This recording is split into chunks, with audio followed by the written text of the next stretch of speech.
Buenos días. En nombre de la Academia Peruana de la Lengua, les damos la más cordial bienvenida a la presentación del libro Raúl Porras Barrenechea y la literatura peruana del académico Camilo Fernández Cosman.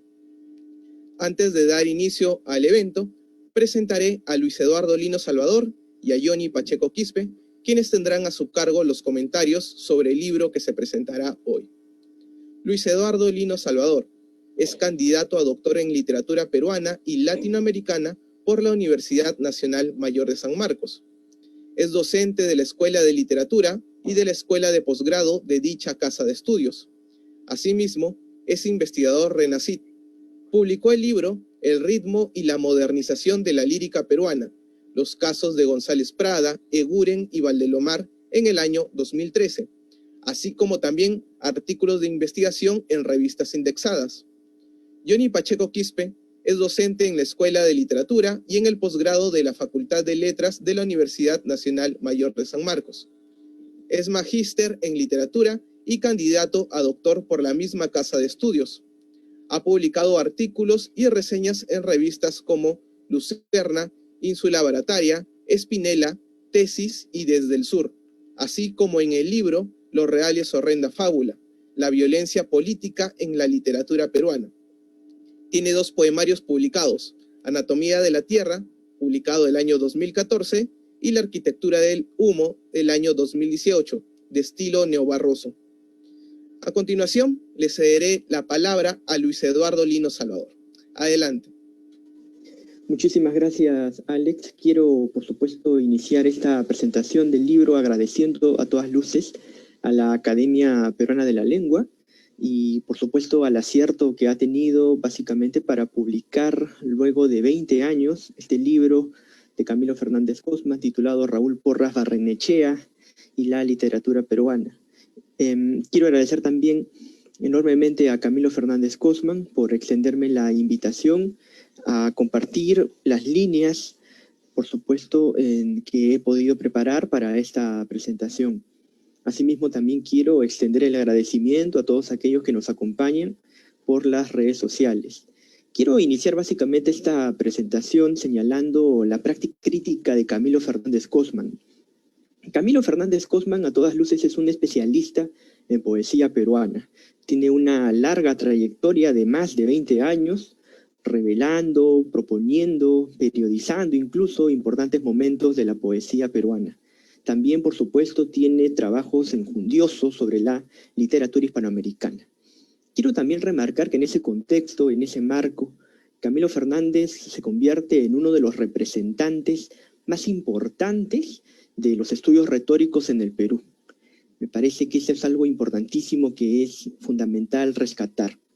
Asimismo, pues, en ese mismo camino de investigación y de apuesta por la cultura, hace unos años fundó la Asociación Peruana de Retórica. Entonces, la práctica crítica de Camilo Fernández Cosman no solamente se queda en el discurso, también va mucho más allá de él y apuesta a todas luces por llevarlo a la práctica, por promover la cultura, por difundir conocimientos, no solamente con los libros y con las clases magistrales que da tanto en la Universidad de San Marcos como en la Universidad de Lima, sino también por ir más allá de las aulas y abrir, por supuesto, ¿por qué no ese concepto propio de los estudios retóricos a una poliacroasis, una audición múltiple y, por supuesto, abarcar a distintos auditorios, a distintos públicos? El libro Raúl Porras Barrenechea y la literatura peruana es un libro que se remonta al año 1998. El libro fue con el que el profesor Camilo Fernández Cosman obtuvo el primer premio en el concurso para jóvenes investigadores organizado por el Instituto Nacional de Cultura. En el año 2000, este libro fue publicado por el Fondo Editorial de la Universidad Nacional Mayor de San Marcos. Y en el año 2020, por supuesto, ofrece una segunda edición ampliada, corregida, que vea la luz gracias, por supuesto, a la Academia Peruana de la Lengua. Esta segunda edición principalmente recoge los 3 capítulos de la primera edición y a la vez también incorpora un cuarto capítulo titulado El papel de la metáfora en el sentido tradicional en la literatura peruana. Primera aproximación. He podido, por supuesto, tener a la mano la primera edición del libro de Camilo Fernández y, por supuesto, observamos un cambio importante, añadidos, correcciones, pero a la vez también la vigencia de varias ideas que se ofrecen y que se mantienen a todas luces en esta segunda edición. Quiero rescatar, por supuesto, que la práctica crítica de Camilo Fernández Cosman en relación a la producción intelectual de Raúl Porras Barrenechea muestra a todas luces la lucidez en el análisis y sobre todo muestra un doble ejercicio crítico. Camilo Fernández analiza lo que propone Porras Barrenechea en diálogo también con otros pensadores, con otros críticos. Por tanto, se encuentra, acaso, ¿por qué no plantearlo de esta manera? Una especie de polifonía en la interacción, polifonía en la interacción de todos estos autores. Camilo Fernández traza un diálogo en el que de pronto se debate, se discute, se refuta, pero lo interesante de ello es que Camilo Fernández Cosman mantiene esa objetividad a todas luces clave en todo investigador. Es capaz incluso de discutirle al propio Porras ideas claves sobre entender la literatura peruana, y un ejemplo de ello radica en el comentario que desarrolla Camilo Fernández cuando Porras no entiende acaso la producción de José María Buren, y Fernández Cosman señala pues que ese acaso no entendimiento de Porras está vinculado a la relación y afinidad que tuvo con José Carlos Mariátegui. Una vez mencionado este diálogo y esta tradición, es importante también subrayar que lo que hace Camilo Fernández al estudiar también a Porras Barrenechea es hurgar también en el proceso mismo de la formación de la literatura peruana. Aparece, como ya también lo hemos señalado, importantes discusiones y planteamientos que a todas luces tienen un papel fundamental. Uno de ellos es la idea sugerente que propuso Camilo Fernández, principalmente que buscaba discutir la visión hispanista que siempre se le había asignado a Porras Barrenechea a la manera de Ribagüero. Idea que Camilo Fernández ofrece con lucidez y que se mantiene y que, por supuesto, cobró vigencia y sobre todo discusión. Asimismo, una segunda propuesta de Camilo Fernández Cosman es la intuición que ofrece sobre la noción de transculturación, básicamente pues en la lectura de Raúl Porras Barrenechea. Ideas a todas luces importantísimas que se presentaron hace más de 20 años y que a todas luces aún se mantienen muy vigentes. De todas estas quiero rescatar a todas luces una de las ideas, por supuesto, desarrollada hace 20 años, pero que el tiempo curiosamente le fue dando la razón a Camilo Fernández Cosman. Considero ello. Básicamente, es la crítica a la hipótesis sustentada por Mario Vargas Llosa de que el pensamiento mítico es irracional y primitivo. Camilo Fernández desarrolla estas ideas básicamente discutiendo, polemizando con el autor de La Casa Verde y propone una idea hace más de 20 años y que curiosamente, insisto en ello, el tiempo prácticamente se ha encargado de confirmar las ideas que proponía el profesor Camilo Fernández. Desde el terreno de la argumentación, la estructura del libro ofrece puntos que quiero a todas luces rescatar. En primer lugar, el método crítico o analítico de Camilo Fernández Cosman se puede dividir en 3 puntos. El primero de ellos es confrontar al autor revisado con la propuesta de exégesis, por supuesto, de la crítica que lo circunda, Mariátegui, Ribagüero, entre otros. Una vez que realice esa confrontación, Camilo Fernández utiliza la estrategia de las citas confirmativas. Al utilizar las citas confirmativas, Camilo Fernández lo que está haciendo es buscar ejemplos, argumentos de autoridad para mantener el hilo de la argumentación. Un segundo punto que es luego proponer un choque de visiones al estilo de Giovanni Bottiroli, distintos estilos de pensamiento, y lo realiza a partir del análisis y del trabajo con citas interpretativas. Vale decir, Camilo Fernández ofrece citas a partir de las cuales extrae premisas para poder reforzar el hilo de su hipótesis. Un tercer punto es que, el que ya también lo hemos remarcado, es la visión crítica que sostiene Camilo Fernández, incluso al cuestionar las propuestas del propio Porras Barrenechea. El ejemplo que ya lo había señalado era básicamente esta cuestión que le plantea Camilo Fernández, la observación que le realiza a Porras Barrenechea cuando examina la lírica de José María Eguren.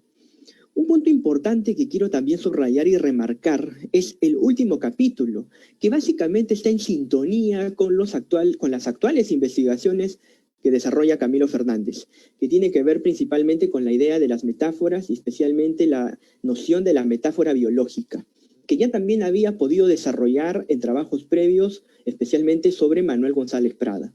Es interesante observar cómo a partir del marco teórico de Lakoff y Johnson, Camilo Fernández empieza a plantear un conjunto de ideas, de metáforas vegetales en el pensamiento de Porras Barrenechea. Y es muy interesante esa relación que propone Camilo Fernández, porque el acto de utilizar las metáforas vegetales, por decirlo así, o las metáforas que aluden a la raíz, es clave, porque si se está acaso discutiendo el desarrollo de la tradición, metafóricamente la idea de una tradición arraiga, echa raíces, y que Camilo Fernández descubra e identifique esta noción de las raíces o la idea de arraigar vinculadas con la tradición, está en sintonía con lo que propone Porras, que es justamente esa discusión sobre el sentido tradicional de la literatura peruana. Quiero, para cerrar mi presentación, señalar, por supuesto, que el libro, ya en su segunda edición, Raúl Porras Barrenechea y la literatura peruana, que con suma acierto publicó la Academia Peruana de la Lengua, es un libro que, con el estilo didáctico, sencillo, que ofrece conceptos, categorías, por supuesto, pero explicados, con sumo didactismo, se convierte pues en una lectura importante, clave, no solamente para indagar en el pensamiento de Raúl Porras Barrenechea, sino también para formar a todos aquellos que deseen, por supuesto, adquirir muchas más nociones sobre lo que es la literatura peruana y sobre su desarrollo. En el libro vamos a encontrar un diálogo fecundo con José de la Riva Agüero, José Carlos Mariátegui, con la obra del propio Abraham Valdelomar, con Vallejo mismo, con José Santos Chocano, con Manuel González Prada, incluso con los cronistas, que fue pues uno de los temas importantes en la producción de Raúl Porras Barrenechea. Por ello, pues, el libro de Camilo Fernández se convierte en un texto fundamental, importantísimo, y estos 20 años que han pasado, pues, de la primera edición, nos muestran que el libro aún se mantiene fresco, vigente, y cuya lectura, por supuesto, agradará a más de un exigente lector. Es básicamente lo que quiero compartir el día de hoy. Muchísimas gracias y felicitaciones, profesor Camilo Fernández, por la reedición de este libro. Muchas gracias, Luis Eduardo Lino Salvador, por su exposición. Y a continuación tendremos los comentarios de Johnny Pacheco Quispe. Adelante. Buenas tardes con todos, ¿no? Muchas gracias, profesor Camilo, por haberme invitado para la presentación del libro, ¿no? Gracias, Eduardo, por el mapeo, ¿no? de la trayectoria del profesor Camilo y del libro, y gracias, Alex, por la presentación. Justamente mi comentario, bueno, tú ya casi lo has dicho todo, ¿no? Creo que en todo caso, justamente había direccionado mi comentario sobre algunos puntos del libro, ¿no? Que me parecieron bastante interesantes, ¿no? Justamente hay dos textos que trabaja el profesor Camilo, bueno, entre varios, ¿no? Pero este sobre todo central, ¿no? El sentido tradicional de la literatura peruana, ¿no? Este libro, justamente, que es en el que se basa, pues, ¿no? El libro que estamos presentando, ¿no? Es una lectura bastante acuciosa, bastante interesante, ¿no? Porque, digamos, el libro, que se editó hace 20 años, ¿no? Y nuevamente vuelve a aparecer, creo que se inserta dentro de este debate, ¿no? Que hay en torno a la literatura peruana, ¿no? Recordemos que a principios del siglo XX hay todo este debate sobre la idea de la nación, ¿no? Que justamente lo va a tomar Ribagüero con el carácter de la literatura del Perú independiente, luego Sánchez, ¿no? Mariátegui, ¿no? Y también un texto que también lo había conseguido hace un buen tiempo, el texto de 1918 de Raúl Porras, que es digamos, una especie de historiografía muy pequeña, ¿no? Que sale como si fuera una plaquete, ¿no? Que también, ¿no? Hace una primera aproximación a lo que va a ser la literatura y habla de esta cuestión del criollo, ¿no? Que, como bien el profesor Camilo menciona en el libro, está todavía muy ligado a esta cuestión de que los arilistas, ¿no?, mencionan, porque digamos era la época en ese momento, ¿no?, que luego ya en el libro que justamente estamos tratando, ¿no?, de Porras, ya se aparta, ya tiene una visión, digamos, más personal, ¿no?, en la cual comienza a poner sus propios criterios, ¿no?, etcétera, ¿no? Pero a lo que iba es que luego de esa época, digamos, han aparecido muchos libros que tratan sobre la idea de la sistematización de la literatura peruana, y en otros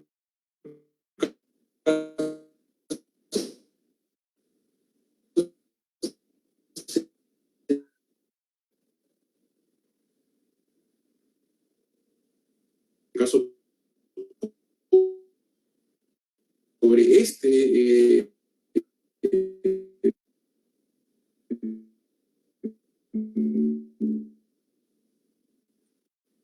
desapareció, ¿no? Por ahí hay algunos otros textos también de debate, ¿no?, de Miguel Ángel Rodríguez Rea, que justamente toma, ¿no?, justamente todos estos, esta época, ¿no?, los textos de Rivabuero, Sánchez, Gálvez, ¿no?, entre otros, y de ahí, digamos, no hay otra vez una lectura, ¿no?, de estos textos, ¿no? Y justamente, como hace 20 años apareció este libro, digamos, el profesor Camilo también se inserta dentro de este debate, ¿no? Así como lo hizo en un momento Washington Delgado, ¿no?, con Historia de la Literatura Peruana, Nuevo Carácter de la Literatura del Perú Independiente. Este libro hace 20 años se insertó también dentro de ese diálogo, y después, digamos, de repente ha habido aproximaciones en algunos estudios, pero la reaparición y además con un capítulo, ¿no?, analizando la metáfora, el estilo, ¿no?, digamos, también nuevamente el texto sigue insertándose dentro del diálogo de cuál es la tradición, digamos, o cuál era el diálogo, ¿no?, los debates, los temas, y justamente muy cercano, ¿no?, ahora que ya estamos a puertas de celebrar el bicentenario, ¿no? Es decir, otra vez, ¿no?, estamos entrando en debate nuevamente de cuál es la literatura peruana, cuál es la tradición, ¿no?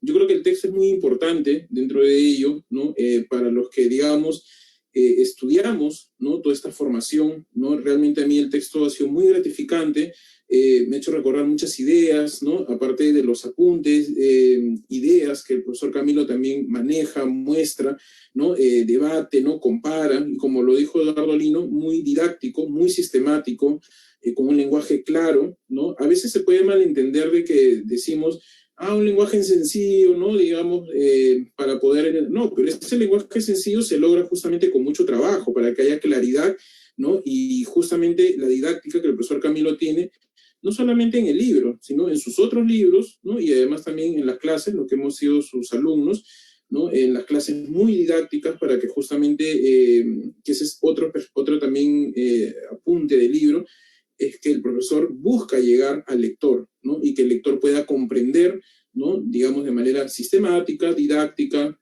claro, diáfano, ¿no?, en las ideas que se están dando, ¿no? Y además problematiza muchos aspectos, ¿no?, en relación, como lo mencioné al inicio de mi exposición, ¿no?, sobre Rivabuero, sobre lo que menciona Sánchez, Porras, ¿no?, textos que de repente los hemos pasado por alto, porque muchos estudios se quedan a veces en los arielistas, y el texto de 1918 de Porras también me agradó mucho, ¿no?, que el profesor justamente lo debata, lo comente, porque también es un texto que poco se ha mencionado, ¿no?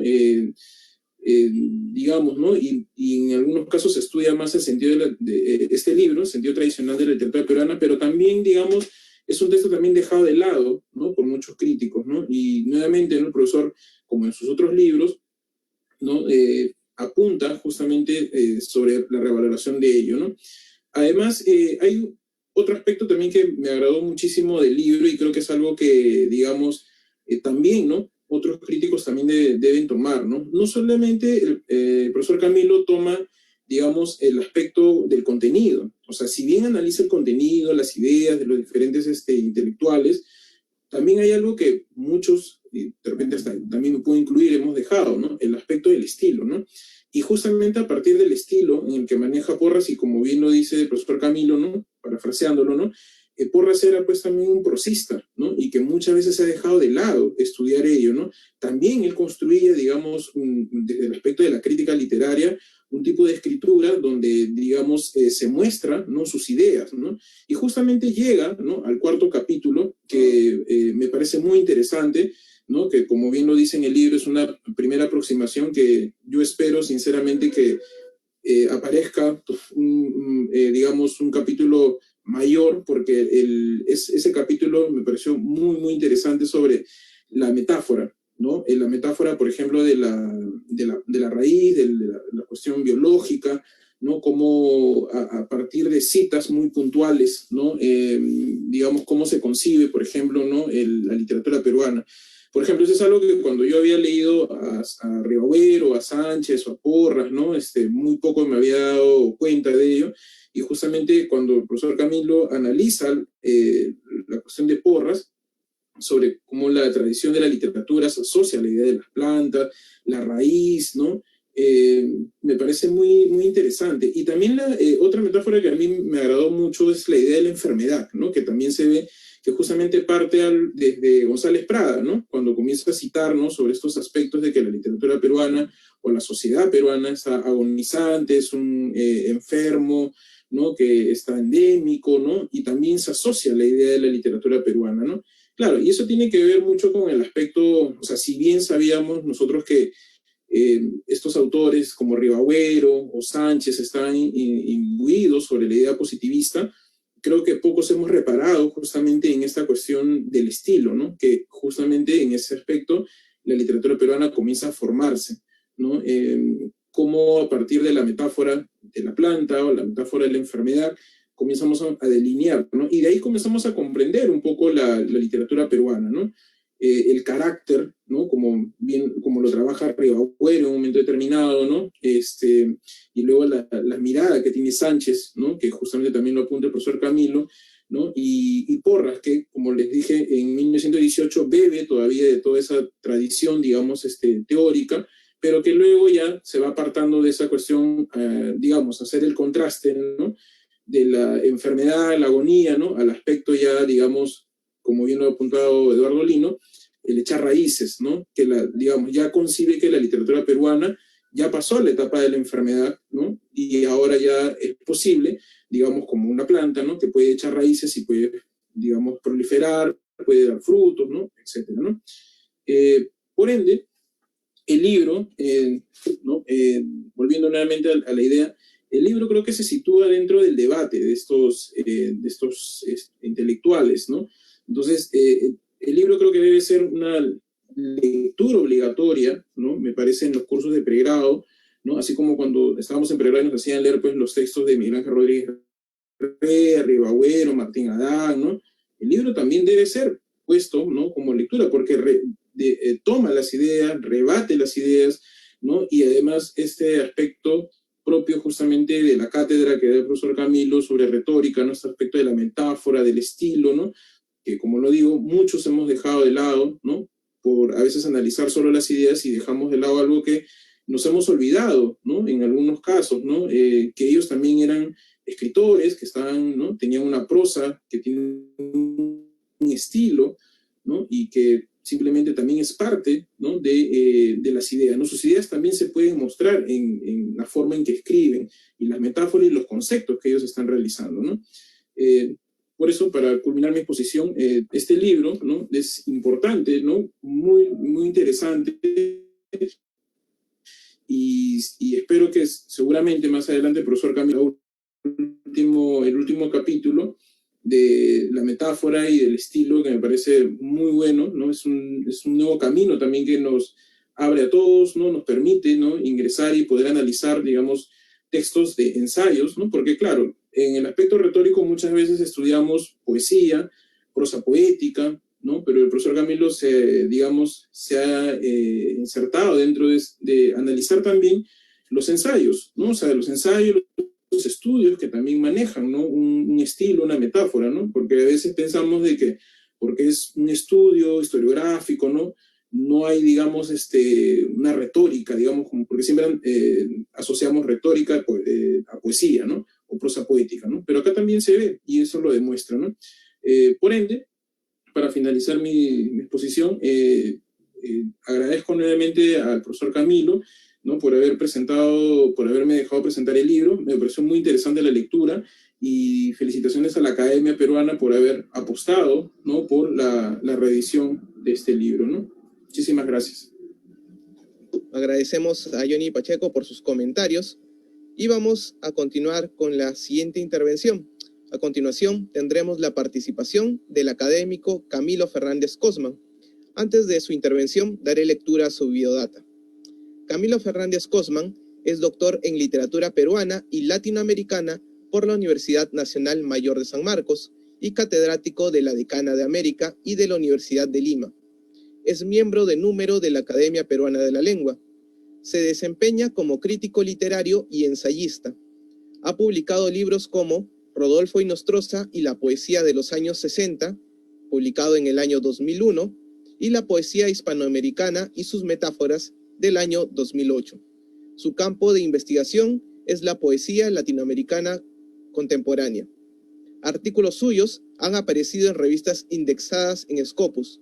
Ha obtenido el primer premio en numerosos concursos de ensayo y de investigación literaria. Le cedemos la palabra al académico Camilo Fernández Cosman. Muy buenos días a todos. En primer lugar, quiero agradecer a la Academia Peruana de la Lengua, al doctor Marco Martos, por el interés en reeditar mi libro. Es un libro de juventud en realidad, con un añadido de un capítulo que aborda el tema de la metáfora en la obra de Porras. También quiero agradecer a Eduardo y a Johnny por las palabras que me han tributado para esta presentación. En realidad quisiera poner de relieve algunos aspectos que me motivaron a reeditar el libro, ¿no? Generalmente me gusta tengo predilección por sacar una segunda edición ampliada de algunos de mis trabajos. Por ejemplo, el primero sobre Westphalen, que se vio la luz en 1990. Lo reedité, me parece que en el año 2003, si mi memoria no es infiel, y le hice añadidos e incluso le cambié el orden de los capítulos, ¿no? Que fue una sugerencia que alguna vez me la hizo Carlos Garayar, quien fue mi asesor de tesis de bachillerato, que fue sobre Westphalen, allá por los años, finales de los años 80 aproximadamente. De manera que he incorporado un cuarto capítulo, ¿no? Como bien lo han dicho los presentadores, abordo el sentido tradicional de la literatura peruana, que vio la luz en 1969, pero fue escrito en 1945, ¿no? Como prólogo con el nombre de Reseña de la Historia Cultural del Perú a una antología de Ricardo Palma que vio la luz en Argentina, en Buenos Aires, ¿no? Uno de los aspectos que más me llamó la atención respecto del sentido tradicional de la literatura peruana es el empleo en 1945 del término transculturación por parte de Raúl Porras Barrenechea, ¿no? Porque siempre había pensado, antes de comprobar este hecho, que Porras se adscribía al hispanismo junto a José de la Riva Agüero y de la misma tendencia aristocrática, ¿no?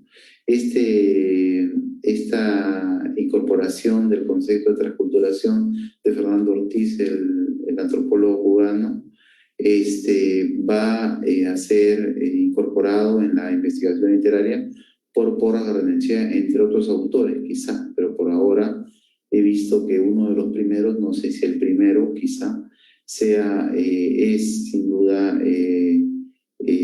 Raúl Porras Barrenechea, sea o es, no sabemos todavía, ¿no? Habría que continuar con la investigación.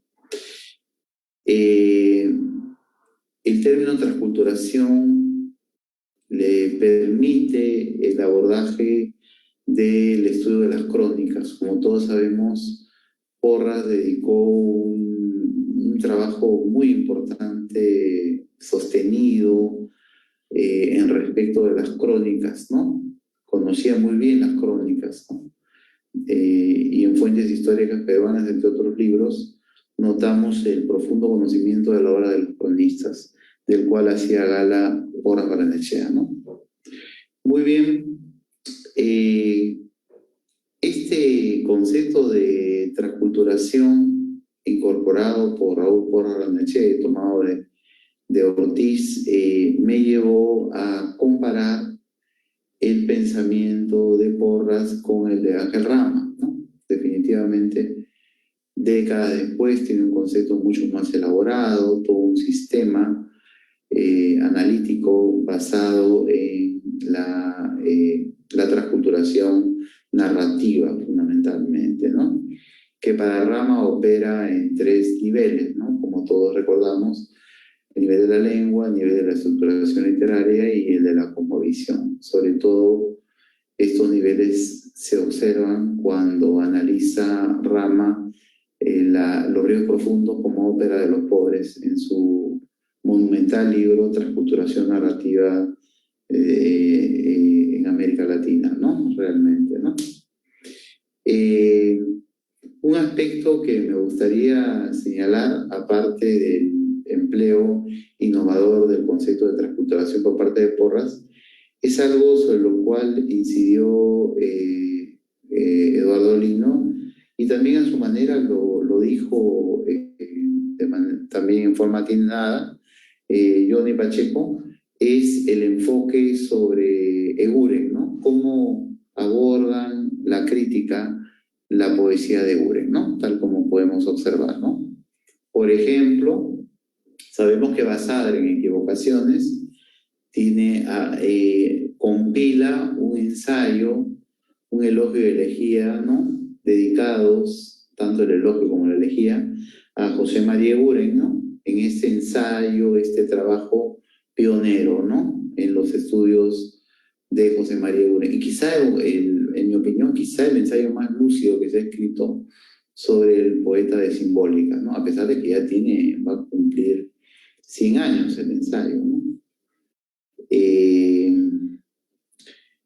¿Por qué? Porque creo que situó bien la obra de Eguren y hace una comparación entre Eguren y Vallejo al final del ensayo, ¿no? Donde dice que los poemas de Eguren dan la sensación de algo terminado, algo acabado.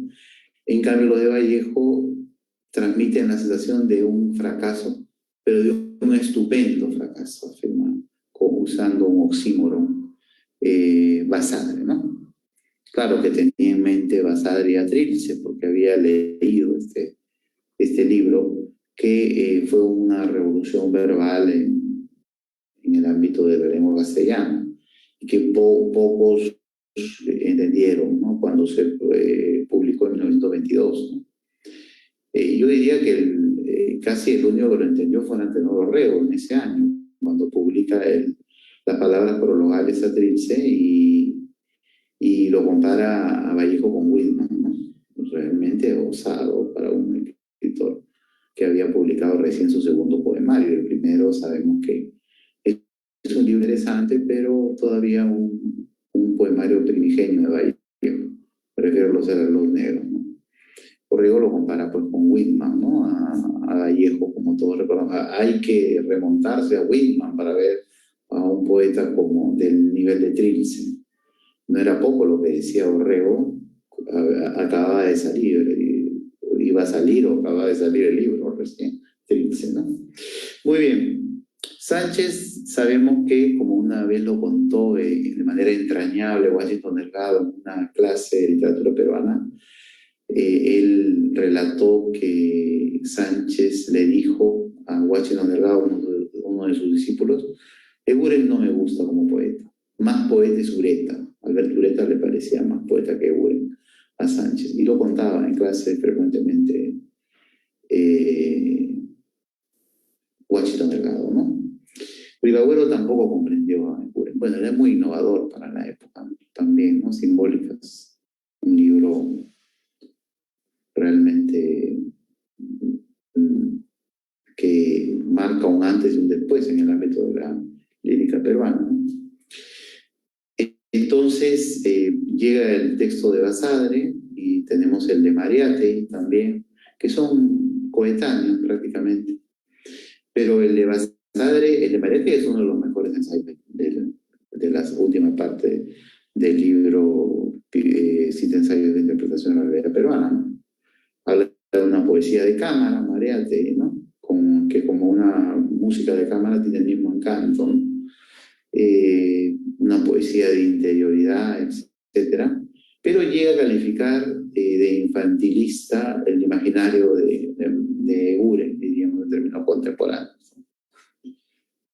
Y Porras acuña la expresión de una, dice que, acuña la expresión siguiente, dice que la poesía de Uren adolece de una falta absoluta de emoción social, ¿no? Evidencia esta deficiencia. Indudablemente que en ese ámbito Basadre tenía una visión más adelantada que la de Meretti, incluso que la de Porras, a pesar de haber escrito décadas antes el texto en relación con el sentido tradicional de la literatura peruana, ¿no? Y entonces plantea un análisis de un texto de Uren, La tiza blanca, para poder refutar tanto la visión infantilista de la idea de Mariátegui sobre la visión infantilista de Uren, cuanto la falta de emoción social que encuentra Porras en Uren. Ideas que me parecen totalmente equivocadas, ¿no? No tanto como Sánchez o Riogüero, que no comprendieron la sensibilidad ureniana, pero Porras y Mariátegui no calaron como Basadre en lo que concierne a la complejidad del mundo ureniano, ¿no? Ese es un punto que me gustaría señalar. Y aparte de estos aspectos, quisiera centrarme en un intelectual que ganó el Premio Nobel de Literatura, gran novelista, Mario Vargas Llosa.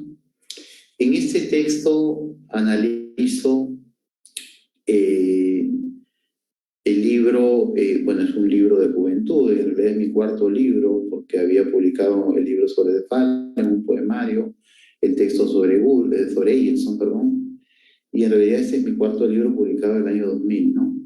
Pero ya había visto la luz el texto sobre la utopía arcaica de Vargas Llosa, la utopía arcaica de José María Arguedas, ¿no? No es cierto.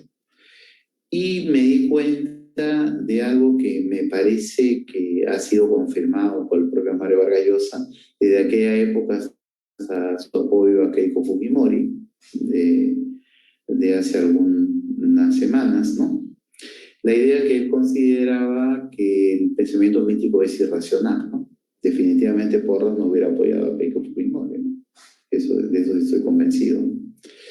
En tal sentido, ¿a qué se refiere? Lo que plantea Vargas Llosa es una reducción de la racionalidad a la racionalidad científica. Muchos piensan que el único tipo de racionalidad es la científica. Indudablemente que la racionalidad científica se entiende con criterios occidentales, muy respetables, por cierto, porque creo que la racionalidad científica ha llegado a grandes hallazgos, hemos llegado a la conquista del espacio, las vacunas, perdón, en plural, ¿no? Para prevenir el coronavirus, etc. Pero también tenemos la bomba atómica, ¿no? No es cierto. Tenemos el holocausto nazi, ¿no? Tenemos diferentes aspectos. Tenemos de arena y de cal, ¿no? En el imaginario europeo, por decirlo de alguna manera, ¿no? No es cierto. Entonces, me parece que el concepto de racionalidad hay que ampliar, sin desconocer la importancia de la racionalidad científica, que es fundamental, nadie está diciendo que no. Pero pienso que hay que ampliar a otro tipo de racionalidades, ¿no? Y entonces plantear que el pensamiento mítico es primitivo es un prejuicio, ¿no? Que aparece en Mario Vargas Llosa. Él dice que los actos de Ernesto son irracionales en los ríos profundos. Yo no creo que sean irracionales. Lo que yo creo que no tiene una racionalidad científica occidental, tiene otra racionalidad mítica, tan respetable como la otra, sin desconocer la importancia de la racionalidad científica occidental, entre comillas, porque hay varias culturas occidentales, también habría que hacer una segmentación ahí, pero dejémoslo por ahora ahí, ¿no? Entonces, se plantea la idea de una reducción de la racionalidad a la racionalidad científica y una suerte de discriminación, si cabe el término, en relación con los actos de Ernesto, ¿no? En cuanto a que el hecho de que Vargas Llosa no comprende el universo arguediano, en mi opinión, ¿no? Los siguientes libros de Vargas Llosa, la civilización del espectáculo, confirman esta idea, ¿no? Vargas Llosa cree que la cultura es la de la élite ilustrada. Las demás culturas, formas de cultura, sería mejor decir, están en un nivel bajo, ¿no? En relación con la cultura de las élites ilustradas, ¿no? En pocas palabras, ¿no? La civilización del espectáculo, que creo que es un libro publicado en el 2012, si mi memoria no me es infiel, confirma la misma posición de Vargas Llosa respecto de las culturas tradicionales que había asomado en la Utopía Arcaica, el libro sobre Arguedas, un libro bien escrito, pero en mi opinión fallido, ¿no? Definitivamente. Tampoco entiende el zorro arriba y el zorro abajo. Vargas Llosa, nadie le niega su calidad como ensayista, pero creo que ese no es uno de sus libros más logrados. Lo es La Orgía Perpetua, de Flaubert, que es un excelente libro, y su ensayo, en realidad su tesis sobre García Márquez, que es un libro notable realmente, ¿no? Entre otros textos ensayísticos de nuestro premio Nobel, ¿no? Muy bien. Y por último, quería abordar algo que ya mencionó Johnny Pacheco, pero también había dicho, había puesto de relieve Eduardo Lino, es el papel de la metáfora biológica, ¿no? En la prosa de Porras. Yo creo que uno de los errores que hemos cometido cuando hemos abordado la prosa de González Prada, la de Porras Barrenechea, entre otros, es olvidar del papel del estilo del ensayista, ¿no? El ensayista es un poeta de la prosa, el ensayista literario me refiero, como lo es Basadre, Porras, Loaiza, Salazar Bondi, Sebastián Salazar Bondi, un extraordinario ensayista, Mario Vargas Llosa, etcétera, ¿no? En fin, ¿no? Y allí distingo la metáfora de la enfermedad, la metáfora vegetal, la metáfora animal, etc.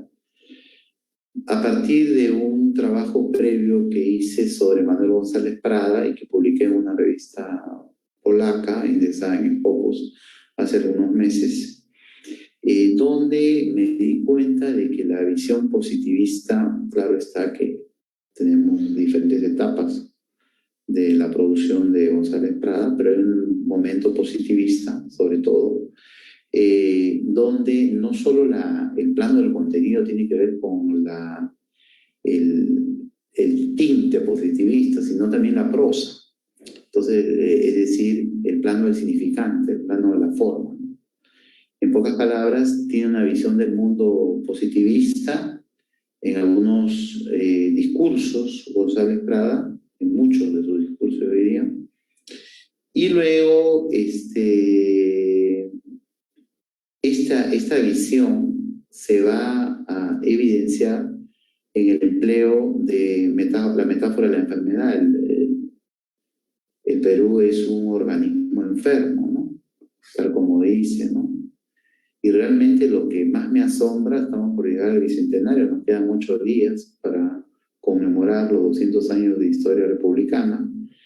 Lo que me conmueve es que lo que dijo allá por 1888, 89, por decirlo de alguna manera, González Prada, sobre la crisis ética del Perú, no se ha superado. Lo dijo hace ya muchos años, ¿no? Tenemos más de un siglo, mucho más de un siglo, desde el discurso del Politeama, por ejemplo, ¿no? Y no hemos superado ese problema. Estamos en una miseria ética actualmente. No es cierto. Desde todo punto de vista, estamos en un grado de pauperización moral realmente escandalosa, ¿no? Quizá hemos llegado a un nivel donde ya hemos tocado fondo, en mi opinión, ¿no? No sé si podamos estar peor, espero que no. Disculpen este pesimismo. pero esperemos que en este 28 de julio se pueda abrir la posibilidad de que el Perú sea un país pues orgulloso de sus distintas tradiciones culturales, idiomas, lenguas originarias, etcétera, ¿no? Porque realmente seguimos discriminando 200 años después, ¿no? Discriminación racial, lingüística, social, etcétera, ¿no? Es algo que no hemos terminado de cerrar, el problema de la discriminación.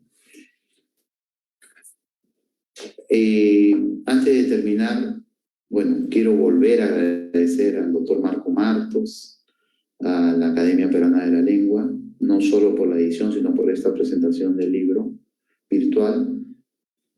Volver a agradecer a Eduardo Lino y Yone Pacheco por haberme acompañado. Me gusta escuchar siempre a los profesores jóvenes. Y me gustaría terminar con una frase que puse como epígrafe en este modesto libro sobre Raúl Porras Barrenechea. La tradición creada por Palma es un género literario propio e inconfundible que no se amolda ni cabe en los géneros conocidos. Es un producto genuino, limeño y criollo. No es historia, novela, ni cuento, ni leyenda romántica. De la historia recoge sus argumentos y el ambiente, pero le falta la exactitud y el cuidado documental. Palma no concibe la historia sino algo de poesía y de ficción. Incapaz de ceñirse a un texto frío, él adereza la historia, la anima y la retoca. Y cuando el manuscrito tiene claros, dice uno de sus mejores comentaristas, él lo llena con las telarañas de su ingenio. Muchísimas gracias. Agradecemos la participación del académico Camilo Fernández Cosman y agradecemos también los comentarios de los presentadores Luis Eduardo Lino Salvador y Johnny Pacheco Quispe. De este modo, damos por concluida la presentación del libro Raúl Porras Barrenechea y la literatura peruana del académico Camilo Fernández Cosman. Desde la Academia Peruana